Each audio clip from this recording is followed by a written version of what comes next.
শেখ হাসিনা দেশ ছেড়ে পালিয়ে বেঁচে গেছেন, নয়তো তার দেহাবশেষ খুঁজে পাওয়া যেত না। নরসিংদীতে এমন মন্তব্য করেছেন বিএনপির যুগ্ম মহাসচিব ও জেলা বিএনপির সভাপতি খায়রুল কবির খোকন। বুধবার দুপুরে বিএনপির ৪৭তম প্রতিষ্ঠাবার্ষিকী উপলক্ষে সদর উপজেলা বিএনপির আলোচনা সভায় এই কথা বলেন তিনি।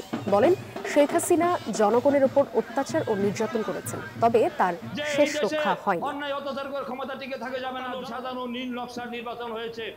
আমাদের ও যে ওয়ান ফখরুদ্দিন মইনুদ্দিন যে বীর রাজনীতি করেছিল এবং তিনি দেশ মাহে রমজানের আগে যে নির্বাচনের তারিখ ঘোষণা করেছে, ভোট ম্যাপ করেছেন, সেই নির্বাচনে ভোট দেওয়ার জন্য কি আপনার প্রস্তুত আছেন না?